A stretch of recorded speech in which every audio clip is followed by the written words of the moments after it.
Hello friend, स्वागत है आप सभी का अपने चैनल लास्ट बोर्ड में। तो सभी बच्चे कैसे हैं? सभी बच्चों को नमस्कार। सभी बच्चे एक बार बता दीजिए आप लोग कैसे हैं। आवाज़ की क्वालिटी और वीडियो की क्वालिटी सब चीज़ बढ़िया है कि नहीं है?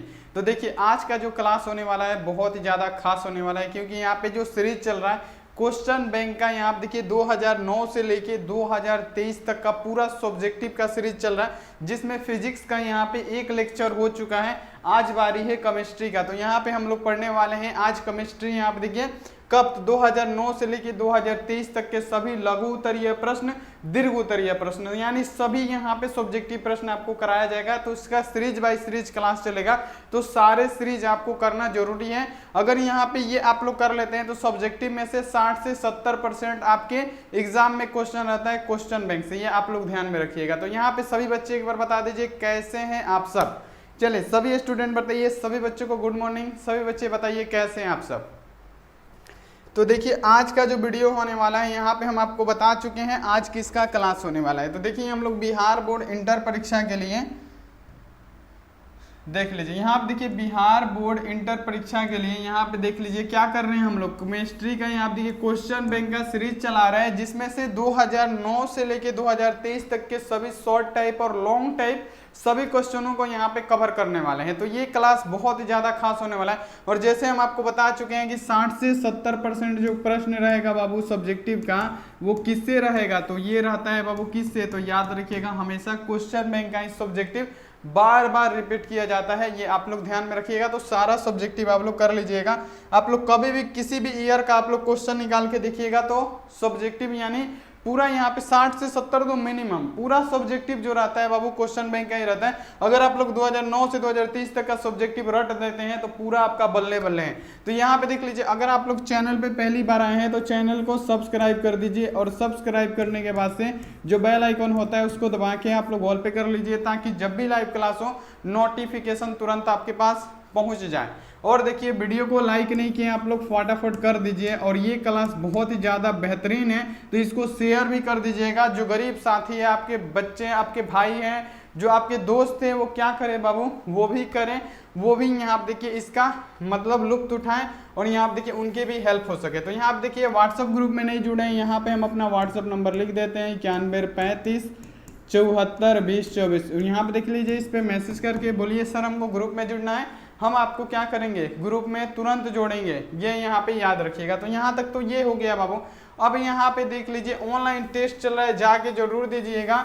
और आपको यहाँ पे देखिए इनऑर्गेनिक केमिस्ट्री का PDF डाल दिए हैं, जाके फ्री में मिल रहा है, जाके डाउनलोड कर लीजिएगा। नहीं आता है लास्ट में बताएंगे। तो चलिए बाबू रेडी हैं आप सब? सभी बच्चे एक बार बता दीजिए, सभी बच्चे बताइए रेडी हैं आप सब? और इसमें जो भी टोटल यहाँ पे जितना भी सब्जेक्टिव क्वेश्चन होने वाला है, टोटल A to Z होगा जो क्वेश्चन बैंक से होगा 2009 से 2023 तक का। लेक्चर 1 है, आपको पूरा सीरीज करना पड़ेगा अगर 100% सब्जेक्टिव लड़ाना है एग्जाम में। तो चलिए बाबू शुरू करते हैं पहले नंबर क्वेश्चन से। यहाँ पे देख लीजिए पहला नंबर क्वेश्चन क्या है, सभी बच्चे एकदम ध्यानपूर्वक देखेंगे कि निम्नलिखित यौगिकों में से किसके यहाँ देखिए रासायनिक बंधन में कम आयनिक यहाँ देखिए अभिलक्षण होगा, LiCH का कि यहाँ पे KCl का। और ये प्रश्न 2015 में पूछा गया है बाबू, 3 से 4 बार ये पूछा गया है। सिंपल सी बात है, 3 से 4 बार ये पूछा गया है। तो यहाँ पे क्या लिखा, निम्नलिखित यौगिकों में से किसमें रासायनिक यहाँ देखिए आबंध में कम आयनिक अभिलक्षण होता है, LiCH का कि KCl का। तो यहाँ पे देखिए इसका आंसर कैसे दीजिएगा। यहाँ पे देखिए जो LiCl होता है, LiCl का क्या होता है, सबसे कम आबंध में अभिलक्षण होता है। ये आप लोग याद रखिएगा किसका, तो LiCl का। क्यों होता है? क्योंकि जो Li का आकार होता है K से बहुत छोटा होता है। सिंपल सा आंसर है इसका, LiCl होगा। क्या होगा, LiCH जो होगा यहाँ पे LiCH होगा। यहाँ पे क्या होगा, LiCH होगा। और यहाँ पे देखिए LiCH का आकार क्या होता है बाबू, Li का आकार क्या होता है, K से बहुत छोटा होता है। क्या होता है बाबू, K से बहुत छोटा होता है, इसीलिए। बहुत ही सिंपल आंसर है, ये आप लोग लिख दीजिएगा, ये आपके एग्जाम में बाबू पूछा जाता है। अब यहाँ आप देखिए सक्रियण ऊर्जा क्या है, ये भी 3 से 4 बार है बाबू। बहुत ही बेहतरीन क्वेश्चन है, सभी को याद कर लेना है। अब यहाँ पे बताना है कि सक्रियण ऊर्जा एक्टिवेशन एनर्जी क्या होता है। बहुत ही बेहतरीन प्रश्न है। हम जैसे बताए हैं क्वेश्चन बैंक सीरीज अगर आप लोग कर लेते हैं तो और कुछ ज्यादा पढ़ने की जरूरत आपको है नहीं, आप लोग इसी से सब क्लियर कर सकते हैं। सक्रियण ऊर्जा एक्टिवेशन एनर्जी, तो यहाँ पे समझिए कि किसी रासायनिक अभिक्रिया को संपन्न होने के लिए जो न्यूनतम ऊर्जा की आवश्यकता होती है उसे ही हम लोग बोलते हैं सक्रियण ऊर्जा। और यहाँ पे हम ये इसीलिए क्वेश्चन बैंक सीरीज करा रहे हैं क्योंकि यहाँ पे बुक में आंसर आपको क्वेश्चन बैंक में आंसर बहुत लंबा मिलेगा, आप लोग याद करेंगे नहीं याद होगा। तो कहने का मतलब हम अपने भाषा में आपको समझा देंगे, तुरंत आपको याद हो जाएगा, ये आप लोग याद रखिएगा। तो एक्टिवेशन एनर्जी क्या होता है, तो किसी भी रासायनिक अभिक्रिया को संपन्न होने में ऊर्जा तो लगेगा, तो जो न्यूनतम ऊर्जा होगा उसी को हम लोग क्या बोलेंगे, तो एक्टिवेशन एनर्जी बोलेंगे। देखिए कितना आसान है और ये 2 नंबर का है, सेम टू सेम हमारे भाषा में लिख दीजिएगा। किसी के मास्टर में दम नहीं है बाबू कि यहाँ पे आपको एक भी नंबर काट दे। तो यहाँ पे देख लीजिए क्या लिखा है, किसी रासायनिक अभिक्रिया को संपन्न होने के लिए जो हमें न्यूनतम ऊर्जा की आवश्यकता होती है उसे ही हम लोग सक्रियण ऊर्जा यानी एक्टिवेशन एनर्जी कहते हैं। तो यहाँ तक आपको पूरा 100% याद भी हो गया होगा, हो गया कि नहीं? जल्दी जल्दी कमेंट कीजिए हो गया कि नहीं। चलिए अगला क्वेश्चन देखिए, और ये प्रश्न बाबू बहुत ज्यादा बार पूछ चुका है, इसलिए ये क्वेश्चन बताना आपको बहुत ज्यादा जरूरी समझते हैं। चाहे वो सेंटअप एग्जाम हो, फाइनल बोर्ड परीक्षा हो, हर बार ये आता ही है, ये बहुत ज्यादा इंपॉर्टेंट है। तो देखिए यहाँ पे क्वेश्चन क्या है कि मूलरता और मूललता क्या है, और ये 5 नंबर में भी पूछ सकता है और 2 नंबर में भी पूछ सकता है, बहुत ज्यादा इंपॉर्टेंट है। तो इसको आप लोग कैसे सोल्व कीजिएगा ये हम आपको बताते हैं। तो देखिए सबसे पहले यहाँ पे क्या लिखा है, मूलरता। तो सबसे पहले जानेंगे कि मूलरता होता क्या है, और जैसे डिफिनीशन लिखे हैं वैसे ही आप लोग भी डिफिनीशन लिखिएगा। तो मूलरता क्या होता है, तो मूलरता होता है प्रति लीटर विलयन में घुले हुए विलय की मोलों की संख्या को, प्रति लीटर यानी 1 लीटर यहाँ पे विलयन में घुले हुए 1 लीटर यहाँ पे मूलरता है, तो मूलरता को लीटर से व्यक्त किया जाता है। तो कभी भी यहाँ पे केजी मत लिखिएगा मूलरता में, किसमें, मूलरता में कभी भी केजी मत लिखिएगा, मोलरिटी में कभी केजी नहीं होता है, मोलरिटी में कभी लीटर होता है, ये आप लोग याद रखिएगा। तो यहाँ पे देख लीजिए मूलरता किसे कहते हैं, तो प्रति लीटर यानी 1 लीटर विलयन में घुले हुए मोलों की संख्या को हम लोग क्या बोलते हैं, मूलरता बोलते हैं। देखिए कितना आसान डिफिनीशन है, 1 लाइन से भी कम है, आप लोग ऐसे इसको लिख दीजिएगा। और यहाँ देखिए मूलरता इक्वल टू क्या होता है, यहाँ पे विलयन का मोल बटा, यहाँ देखिए विलय का मोल बटा विलयन का आयतन, वो भी किस में, तो लीटर में। आयतन को किस में मापा जाता है, लीटर में मापा जाता है। तेल को लीटर में मापा जाता है, पानी को लीटर में मापा जाता है। ये सब क्या होता है, क्या होता है बाबू, जो यहाँ पे आयतन होता है, कहने का मतलब उसको हम लोग लीटर में मापते हैं। यानी कहने का मतलब है, फिर से समझिए, बहुत ज्यादा इंपॉर्टेंट है, समझा देंगे आपको 100% कॉन्सेप्ट समझ में आ जाएगा, तो याद नहीं करना पड़ेगा, थोड़ा सा टाइम दीजिएगा, आपका पूरा यहाँ पे क्लियर हो जाएगा। देखिए मूलरता क्या होता है, तो प्रति लीटर 1 लीटर विलयन में घुले हुए मोलों की संख्या को हम लोग मूलरता कहते हैं। इसको कैसे व्यक्त किया जाता है, तो बाबू इसको यहाँ देखिए विलय के मोल बटा, यहाँ देखिए विलयन का जो आयतन होगा वो लीटर में होगा। और यहाँ पे देख लीजिए इसका जो एसआई मात्रक होता है, जो यहाँ पे मूलरता को कभी मूल प्रति लीटर में व्यक्त किया जाता है। यहाँ पे देख लीजिए इसका जो एसआई मात्रक होगा, इसका क्या होता है, मोल प्रति लीटर होता है, किसका, मोलारिटी का। तो ये आप लोग को पूरा समझ में आ गया होगा, क्योंकि ये बहुत ही वीवीआई क्वेश्चन है बाबू, महा वीवीआई बोल लीजिए तो भी कम है बाबू। यहाँ आप देखिए बहुत ज्यादा इंपॉर्टेंट है, ये आप लोग याद रखिएगा, ये आपके एग्जाम में बाबू सेम टू सेम पूछा जाता है 100%। अब यहाँ पे देखिए क्वेश्चन है मूललता किसे कहते हैं, मोलालिटी किसे कहते हैं। क्वेश्चन में पूछा था कि मूललता किसे कहते हैं और मोलालिटी किसे कहते हैं, या तो 5 नंबर में कंफर्म समझिए या 2 नंबर में कंफर्म समझिए 100%। अब यहाँ आप देखिए मूललता किसे कहते हैं, तो प्रति केजी, मोलारिटी जो था मूललता में प्रति लीटर था, और मूला यहाँ देखिए मोलालिटी है यानी मूललता है, मूललता में होता है केजी में, प्रति केजी, उसमें लीटर लगा दीजिएगा, इसमें केजी लगा दीजिएगा, आंसर आपका पूरा 100% सही हो जाएगा। जैसे यहाँ देखिए प्रति केजी यानी 1 केजी विलायक में घुले हुए मोलों की संख्या को हम लोग क्या बोलते हैं, मोलालिटी, मूललता बोलते हैं। 1 केजी विलायक में, 1 केजी विलायक में घुले हुए मोलों की संख्या को हम लोग क्या बोलते हैं, तो मोलालिटी बोलते हैं। ये आप लोग 100% बाबू याद रखिएगा, ये आपके फाइनल बोर्ड परीक्षा में पूछा जाता है। अब यहाँ पे देखिए इसको व्यक्त कैसे किया जाता है ये समझिए। तो यहाँ पे देखिए हम लोग मूललता को किससे व्यक्त करते हैं, तो यहाँ पे देखिए विलयन का मूल, जो विलयन है बाबू हमारा, जो विलय है, सॉरी यहाँ पे देखिए जो विलय होता है, विलय के मूल और बटा क्या हो जाएगा, जो विलायक होगा उसका द्रव्यमान। द्रव्यमान को किस में मापा जाता है, तो केजी में। द्रव्यमान को केजी में, 1 केजी आटा, 1 केजी चावल, यहाँ पे देख लीजिए कोई भी किसी भी जो यहाँ पे क्या होता है द्रव्यमान होता है उसको हम लोग क्या करते हैं, केजी में मापते हैं। ये आप लोग हमेशा याद रखिएगा। तो यहाँ पे देखिए यहाँ तक आपको क्लियर हो गया। और यहाँ पे देखिए मूललता को हम लोग किससे व्यक्त करते हैं, तो बाबू मूललता को मोल प्रति किलोग्राम, मूललता को किससे व्यक्त किया जाता है, तो मोल प्रति किलोग्राम से। ये आप लोग याद रखिएगा। और इस पे क्या होता है, ताप का प्रभाव नहीं पड़ता है। जो मोललता है और जो मोल प्रभाव है उस पे ताप का प्रभाव बिल्कुल नहीं पड़ेगा। तो यहाँ तक आपको समझ में आ गया कि मोललता और मोललता में डिफरेंस अगर पूछ दे कि मोललता और मोललता में अंतर बताएं, या पूछ देगा मोललता और मोललता किसे कहते हैं, तो यहाँ पे आप लोग लिख दीजिएगा मोललता किसे कहते हैं, तो प्रति केजी यानी 1 केजी विलायक में घुले हुए मोलों की संख्या को हम लोग मोललता कहते हैं। यहाँ पे टाइम लीजिए लेकिन पूरा यहाँ पे स्पष्ट क्लियर कीजिए। अब यहाँ पे देखिए ये प्रश्न पूछा जाता है। अब यहाँ पे हम आपको ये बता दिए हैं कि जो क्वेश्चन चल रहा है, क्वेश्चन बैंक का सीरीज चल रहा है। आप क्या क्वेश्चन बैंक का सीरीज चल रहा है जो आपकी फाइनल बोर्ड परीक्षा के लिए बहुत ज़्यादा महत्वपूर्ण है। सभी प्रश्न इसी से पूछा जाता है। तो सभी साथियों से निवेदन है कि आप सभी साथियों इस सभी प्रश्न को याद जरूर कर लीजिएगा। और हम जैसे आपको समझा देते हैं, आपको याद करने की जरूरत नहीं पड़ेगा, अगर आप लोग दिमाग एक जगह करके इसको पढ़ लीजिएगा। अब यहाँ पे देख लीजिए रावल का नियम क्या है, राउल्ट्स का नियम क्या है। तो रावल का नियम क्या कहता है बाबू, यहाँ पे समझिए कि विलयन पर किसी वाष्प दाब अवयव का आंशिक दाब विलयन में उपस्थित उस अवयव के मोल प्रभाज के समानुपाती होता है। देखिए यहाँ पे रावल का नियम आप लोग देखेंगे बुक में तो लगेगा पहाड़ है, उसका आंसर नहीं, वो पहाड़ बना दिया है, बच्चों लोग को दिमाग खराब हो जाएगा।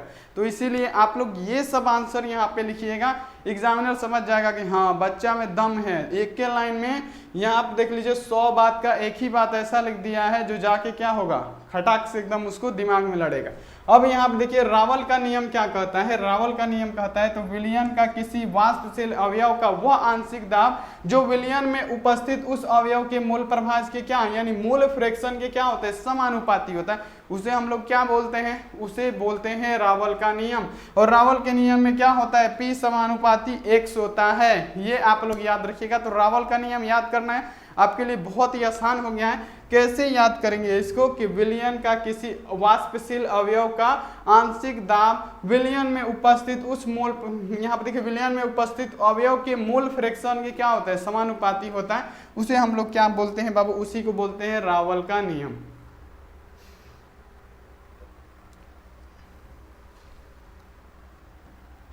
अब देखिए अगला क्वेश्चन जो देखिए यहाँ पे आपके सामने आया है कि टिंडल प्रभाव क्या है। और ये भी प्रश्न बाबू आपके एग्जाम में देखिएगा तो 3 से 4 बार आया ही हुआ है। जितना भी प्रश्न है बाबू क्वेश्चन बैंक से ही पूछा जाता है। सब्जेक्टिव रिपीट बहुत करता है, सब्जेक्टिव ऑब्जेक्टिव कभी कभी नहीं भी लड़ता है लेकिन सब्जेक्टिव रिपीट जरूर करेगा। तो यहाँ पे देख लीजिए क्या है, टिंडल प्रभाव क्या है, टिंडल इफेक्ट क्या होता है, जल्दी जल्दी देखिए बाबू समझिए यहाँ पे। चलिए अब बताते हैं टिंडल प्रभाव क्या होता है। तो टिंडल प्रभाव क्या होता है, तो जब प्रकाश की कोलाइडी, यहाँ पे क्या, जब प्रकाश की कोलाइड यानी जब कोई प्रकाश किसी कोलाइडी माध्यम से होकर गुजरता है तो प्रकाश का प्रकीर्णन होता है। ये आप लोग याद रखिएगा कि अगर यहाँ देखिए जब प्रकाश किसी कोलाइडी के माध्यम से होकर गुजरेगा, यानी यहाँ देखिए जब प्रकाश किसी कोलाइडी के माध्यम से होकर गुजरता है तो प्रकाश का क्या होता है बाबू, परावर्तन होता है। क्या होता है, परिवर्तन होता है और साथ में क्या होता है, प्रकीर्णन होता है तथा प्रकाश का मार्ग क्या होता है बाबू, दिखाई देने लगता है। उसी घटना को हम लोग क्या बोलते हैं, टिंडल प्रभाव बोलते हैं। कई प्रकार का इसका आंसर दे सकते हैं, कई प्रकार से इसको लिख सकते हैं, लेकिन यहाँ पे जो हम आपको बताए हैं उस प्रकार से लिखिएगा, आपको आंसर सटीक एकदम नंबर मिलेगा। खास बात है, एक तो फायदा है कि आपको जल्दी याद हो जाएगा और दूसरा आपको नंबर ज्यादा मिलेगा। अब यहाँ पे देखिए टिंडल प्रभाव क्या होता है, तो जब प्रकाश किसी कोलाइडी माध्यम से होकर गुजरता है तो प्रकाश में प्रकीर्णन होता है। क्या होता है? प्रकाश का प्रकीर्णन होता है, जिससे क्या होता है, हमारा प्रकाश का पथ जो होता है, जो मार्ग होता है वो दिखाई देने लगता है। इसी को बोलते हैं हम लोग टिंडल इफेक्ट यानी टिंडल प्रभाव बोलते हैं। जैसे यहाँ पे देख लीजिए, ये जो प्रकाश है आप लोग को दिखता होगा, यहाँ पे देख लीजिए सभी स्टूडेंट देखिए यहाँ पे जो प्रकाश है, जब प्रकाश के मान लीजिए किस माध्यम से प्रकाश गुजर रहा है तो प्रकाश का यहाँ पे क्या हो रहा है, प्रकीर्णन हो रहा है। तो अगर प्रकीर्णन हो रहा है तो देखिए यहाँ पे साफ साफ आपको प्रकाश का मार्ग दिखाई दे रहा है, इसी को बोलते हैं हम लोग टिंडल इफेक्ट। तो यहाँ पे आप लोग ऐसे लिख दीजिएगा, पूरा नंबर आपका आराम से मिलेगा। अब देखिए यहाँ पे अगला क्वेश्चन कि कॉपर के 2 अयस्कों के नाम लिखें, और ये सभी प्रश्न पूछा गया है। देखिएगा तो बाबू ये 5 बार पूछा गया है, बहुत ज्यादा इंपॉर्टेंट है। कॉपर के 2 अयस्क सभी को पता है। पहला कॉपर का अयस्क क्या है, तो कॉपर का पहला अयस्क होता है यहाँ पे देखिए क्यूपराइट। तो यहाँ पे देखिए कॉपर के प्रमुख 2 अयस्क होते हैं। पहले ऐसे लिखिएगा कि कॉपर के प्रमुख 2 अयस्क, 2 ही पूछा है, तो कॉपर के प्रमुख 2 अयस्क इस प्रकार है। पहला क्या है बाबू, क्यूपराइट, जिसका सूत्र होता है CuTO। यहाँ पे क्या होता है, Cu2O, याद रखिएगा। क्यूपराइट का क्या होता है, Cu2O उसका सूत्र होता है। तो पहला यहाँ पे क्या हो जाएगा, कॉपर के 2 प्रमुख अयस्क, पहला अयस्क हो गया यहाँ पे देखिए Cu2O, और दूसरा कॉपर पायराइट सभी को पता है CuFeS2। यहाँ पे ये सबको पता है, कॉपर के 2 ही ना पूछा है, तो कॉपर का क्यूपराइट और यहाँ पे क्या हो जाएगा, दूसरा क्या हो जाएगा, कॉपर पायराइट हो जाएगा। आराम से लिख दीजिएगा, आपको एग्जाम में जरूर नंबर मिलेगा। अब देखिए यहाँ पे अगला क्वेश्चन, अब ये भी क्वेश्चन बाबू 100% पूछा जाता है, और ये पूछा गया है, आगे भी आपसे पूछा भी जाएगा। और ये कितना नंबर में, 2 नंबर में, ऑब्जेक्टिव में भी और सब्जेक्टिव में भी रहता है। तो यहाँ पे आप लोग इसको समझिए। देखिए गति समीकरण दिया है इतना, इसकी प्रतिक्रिया की कोटि क्या होगी, हम आपको क्या बताए हैं, अभिक्रिया की कोटि, प्रतिक्रिया की कोटि, तो वो तो आप लोग ऑब्जेक्टिव में बनाए हैं। तो देखिए सब्जेक्टिव में इसका बताने का तरीका क्या होता है, सबसे पहले आपको लिखना है प्रतिक्रिया की कोटि। सबसे पहले यहाँ पे लिख दीजिएगा प्रतिक्रिया की कोटि, उसका डेफिनेशन लिखिएगा पहले कि दिए हुए घातों के, दिए हुए समीकरण के घातों के योग, दिए हुए अभिक्रिया के, दिए हुए प्रतिक्रिया के घातों के योग को हम लोग क्या बोलते हैं, प्रतिक्रिया की कोटि बोलते हैं। तो पहला स्टेप आप लोग लिख दीजिएगा, जैसे यहाँ पे लिख दीजिएगा प्रतिक्रिया की कोटि, तो यहाँ पे लिखिएगा प्रतिक्रिया की कोटि, एरो दीजिएगा, उसके बाद से लिखिएगा कि दिए हुए अभिक्रिया के घातों के योग को हम लोग क्या बोलते हैं, प्रतिक्रिया की कोटि बोलते हैं। तो अभिक्रिया लिखिएगा, जो समीकरण होगा वो पहले आप लोग लिख दीजिएगा। क्या दिया है, के यहाँ पे दिया है ए, और ए का पावर बाबू कितना दिया है, तो 3/2 दिया है, ऐसे ही लिखना है आपको। फिर यहाँ पे क्या है बाबू, एक बी है, और b का पावर कितना दिया है, 1/2। सेम टू सेम सिर्फ आंसर छापिएगा, तो 2 नंबर का क्वेश्चन है, 1 नंबर देगा या उससे कम देगा। तो देखिए यहाँ पे इसका अभिक्रिया क्या, यहाँ पे क्या हो जाएगा बाबू, इसका घात कितना है, तो 3/2। तो यहाँ पे देखिए 3/2, यानी यहाँ पे बनाने के नियम के अनुसार से क्या होगा, 3/2 अब प्लस यहाँ पे इसका घात क्या है, 1/2, 1/2, इसको बनाइएगा। तो यहाँ पे देखिए 2 का लघुत्तम क्या हो जाएगा, 2, तो 3 + 1 हो जाएगा हमारा, तो क्या होगा बाबू, 4/2 हो जाएगा। फिर इसको ऐसे मत छोड़िएगा, फिर इसको कटा दीजिएगा, 2 दूने का 4, यानी हमारा 2 आंसर आ गया। इस प्रकार इसका निकालिएगा, तभी आपको फुल मार्क्स मिलेगा, क्योंकि ये सब्जेक्टिव क्वेश्चन है। ऑब्जेक्टिव में तो रामबाण बताए हैं, फट से जोड़ के आपको आंसर दे देना है, लेकिन सब्जेक्टिव में थोड़ा सा लिखिएगा, आपको पूरा नंबर मिलेगा। और बच्चे यही गलती करते हैं तो उनका नंबर कम आ जाता है, डायरेक्ट आंसर लिख देते होंगे 2, वो तो गलती होगा ही, यहाँ पे कम नंबर मिलेगा ही। जैसे बता रहे हैं वैसे कीजिएगा। अब यहाँ देखिए मानक इलेक्ट्रोड विभव क्या है, अब यहाँ पे बताना है मानक जो इलेक्ट्रोड विभव होता है वो क्या होता है। यहाँ पे क्वेश्चन बैंक सीरीज चल रहा है, तो सभी क्वेश्चन बैंक का ऑब्जेक्टिव आपको सब्जेक्टिव कराया जा रहा है। तो मानक इलेक्ट्रोड विभव क्या होता है, तो एक इलेक्ट्रोड विभव में 298 केल्विन ताप पर और 1 मोल यहाँ पे देखिए प्रति लीटर सांद्रता के धातु आयन विलयन के इलेक्ट्रोड के विभव का यहाँ पे मान मानक इलेक्ट्रोड विभव कहलाता है। अब यहाँ पे देख लीजिए, इसको इसी प्रकार से याद करना पड़ेगा बाबू। कोई क्वेश्चन होता है एकदम सिंपल होता है, कोई होता है थोड़ा सा टेढ़ा होता है, जिसको याद करना पड़ता है। यहाँ आप देखिए इसका उत्तर क्या हो जाएगा, ऐसे लिखिएगा कि एक इलेक्ट्रोड विभव में 298 केल्विन ताप होता है और 1 मोल प्रति लीटर सांद्रता के धातु आयन विलयन के इलेक्ट्रोड के विभव का यहाँ आप देखिए मान जो होता है वो हमारा होता है मानक इलेक्ट्रोड विभव, उसी को हम लोग मानक इलेक्ट्रोड विभव बोलते हैं। तो ये यहाँ पे आप लोग याद रखिएगा, इसे आपको याद करना पड़ेगा। इसे आप लोग याद कर लीजिएगा। अब यहाँ पे देखिए संक्रमण तत्व रंगीन यौगिक बनाते हैं, व्याख्या करें। मोस्ट इंपॉर्टेंट है बाबू, इसे आप लोग याद रखिएगा, ये आपके एग्जाम में पूछा जा सकता है। अब बताइए यहाँ पे संक्रमण तत्व रंगीन यौगिक बनाते हैं, व्याख्या करें। देखिए यहाँ पे सबको पता है कि जो संक्रमण तत्व होते हैं बाबू, जो हमारा डी ब्लॉक का तत्व होते हैं, डी ब्लॉक के जो तत्व होते हैं उसको हम लोग संक्रमण तत्व बोलते हैं। तो यहाँ पे पूछा गया है कि संक्रमण तत्व रंगीन यौगिक बनाते हैं। सही बात है, जो संक्रमण तत्व होता है रंगीन यौगिक बनाता है, तो इसकी व्याख्या करें। तो देखिए कैसे व्याख्या कीजिएगा, व्याख्या पूछा है तो आपको लिखना पड़ेगा कि संक्रमण तत्व में N-1 N2 डी उपकोष आंशिक रूप से भरे होते हैं। ये आप लोग याद रखिएगा, जो संक्रमण तत्व होता है उसमें क्या होता है, N-1 इंटू डी उपकोष क्या होता है, आंशिक रूप से भरा होता है। आंशिक रूप से भरा होता है, पूर्णतः रूप से नहीं बाबू, आंशिक रूप से भरा होता है। इसमें जो यहाँ देखिए उपस्थित अयुग्मित इलेक्ट्रॉन दृश्य प्रकाश की ऊर्जा को अवशोषित करके क्या करते हैं, उच्च ऊर्जा वाले रिक्त जो डी ऑर्बिटल में होते हैं, वो जो डी ऑर्बिटल होता है उसी में क्या होता है, चले जाते हैं, जिसमें क्या होता है, डी बॉन्ड डी संक्रमण हो जाता है। जिससे क्या होगा, डी बॉन्ड डी संक्रमण हो जाता है। फलस्वरूप प्रवर्तित प्रकाश सफेद ना होकर रंगीन हो जाता है। इसलिए यहाँ देखिए संक्रमण जो तत्व होते हैं वो यौगिक यहाँ पे क्या करते हैं, आयन रंगहीन होते हैं। इसी कारण क्या हो जाए, जो संक्रमण तत्व के यौगिक होते हैं वो रंगहीन होते हैं। चलिए यहाँ पे समझ में नहीं आया, फिर से आपको हम समझ में दिला देते हैं। देखिए यहाँ पे आप लोग समझिए, संक्रमण तत्व यहाँ पे देखिए रंगीन यौगिक बनाते हैं। क्यों, तो संक्रमण तत्व को हम लोग डी ब्लॉक के तत्व कहते हैं। तो सबसे पहला आपको काम लिखना है कि जो संक्रमण तत्व होता है उसमें क्या होता है, N-1 इंटू डी उपकोष होता है।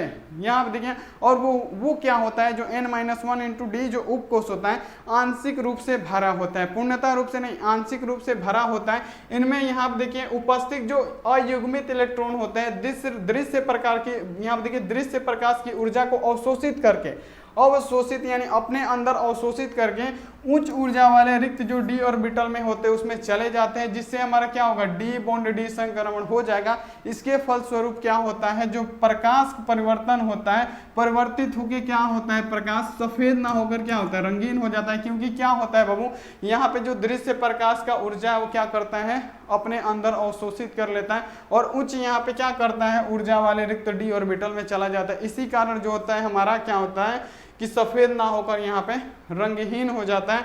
इसी कारण यहाँ पे देखिए आयन रंगीन होते हैं। ऐसे आप लोग व्याख्या कीजिएगा, बहुत ही बेहतरीन आंसर है बाबू। व्याख्या करने के लिए दे दिया जाए बुक में तो बहुत ही बड़ा व्याख्या है, लेकिन ये सटीक व्याख्या है, इसे आप लोग याद रखिएगा। अब यहाँ पे देखिए उदासीनीकरण ताप क्या है। अब यहाँ पे देखिए ये क्वेश्चन है,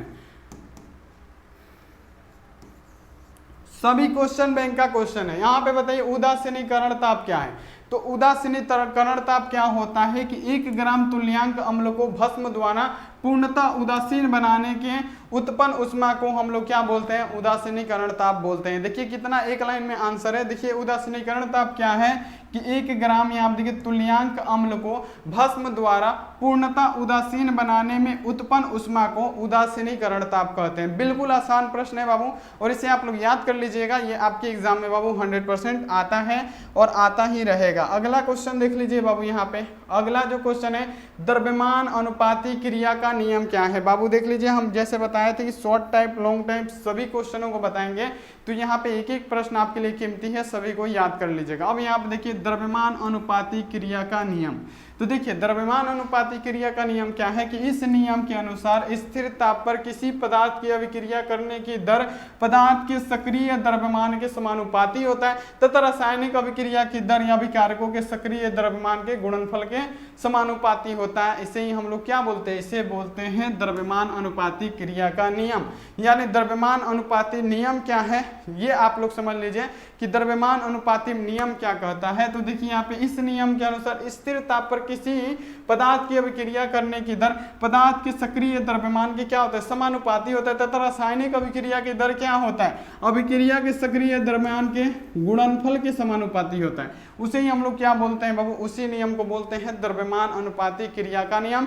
ये आप लोग याद रखिएगा, ये आपके एग्जाम में बाबू आता है और आता ही रहेगा, 100% आएगा भी। चलिए यहाँ पे देखिए अगला क्वेश्चन 13 नंबर प्रश्न है कि अब यहाँ पे देखिए अभिक्रिया का ताप का क्या प्रभाव पड़ता है, यानी अभिक्रिया पर ताप का क्या प्रभाव पड़ता है, अभिक्रिया पे टेम्परेचर का क्या प्रभाव पड़ेगा, क्या रिएक्शन होगा यहाँ पे अभिक्रिया पे। तो यहाँ पे देख लीजिए बाबू, अभिक्रिया पे ताप का क्या प्रभाव पड़ता है। तो यहाँ पे देखिए ताप बढ़ाने पर अभिक्रिया का वेग बढ़ जाता है। ये सभी को पता है कि अगर हम टेम्परेचर बढ़ाएंगे तो अभिक्रिया का वेग जो होगा बाबू वो भी बढ़ जाएगा।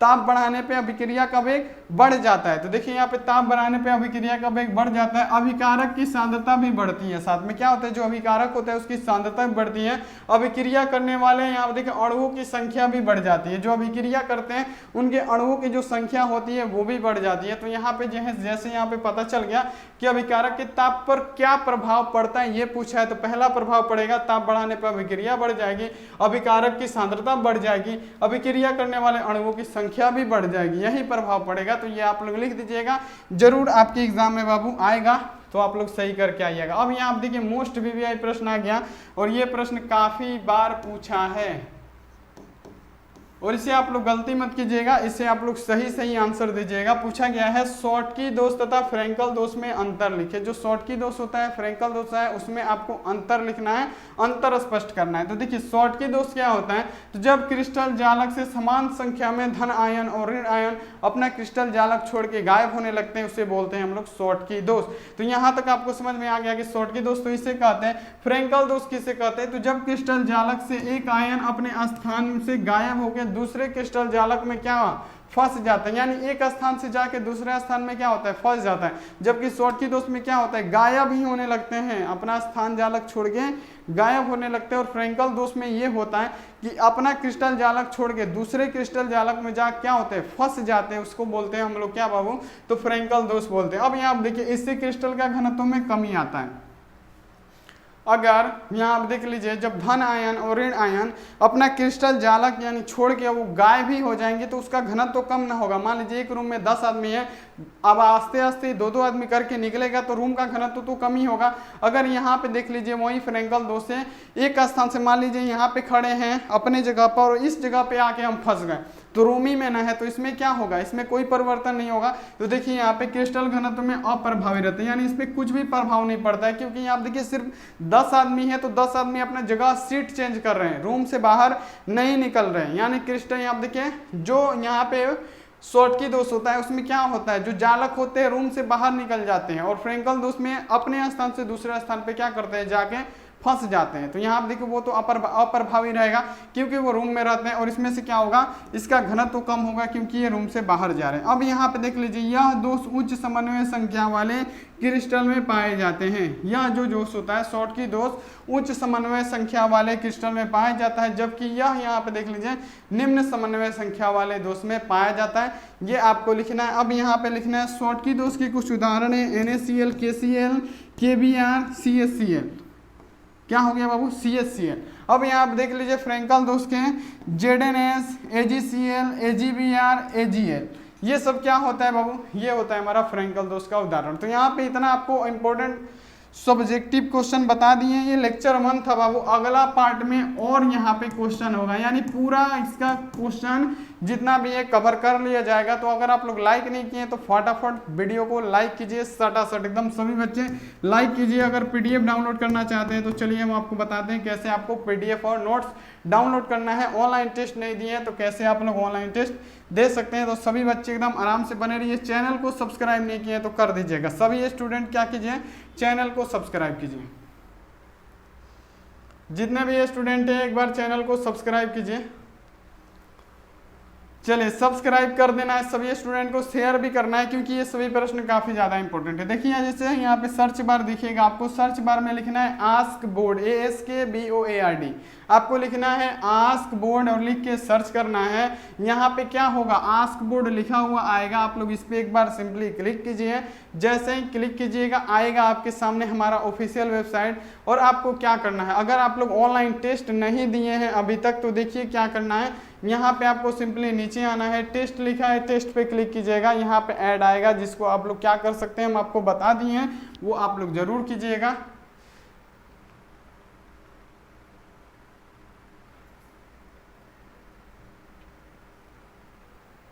क्या करना है बाबू, यहाँ पे टेस्ट पे क्लिक करना है। जैसे ही आप लोग करेंगे ऐसा पेज आएगा, आपको क्या करना है, सबसे ऊपर वाले टेस्ट पे क्लिक करना है, वहीं लाइव टेस्ट होता है। जैसे ही आप लोग उस पर एक बार क्लिक करेंगे ऐसा पेज आ जाएगा आपके सामने। आपको सिंपली नीचे आना है, यहाँ पे देखिए जैसे ही नीचे आएंगे यहाँ पे देगा आपको स्टार्ट का बटन, स्टार्ट पे क्लिक कीजिए, नाम पूछेगा, नाम डालिए यहाँ पे। जैसे यहाँ पे आप लोग अपना नाम डालिएगा, मास्क बोर्ड डाल के यहाँ पे क्या करेंगे, नेक्स्ट करेंगे। हमारा टेस्ट यहाँ पे स्टार्ट हो चुका है। आप लोग इस प्रकार से आके ऑनलाइन टेस्ट दीजिए।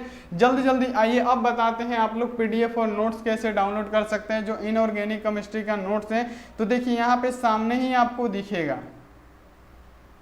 देखिए यहाँ पे सामने ही आपको दिख रहा है इनऑर्गेनिक केमिस्ट्री नोट्स डाउनलोड। आपको सिंपली इसी पे क्लिक करना है। जैसे ही क्लिक करेंगे देखिए यहाँ पे ऐसा पेज आएगा।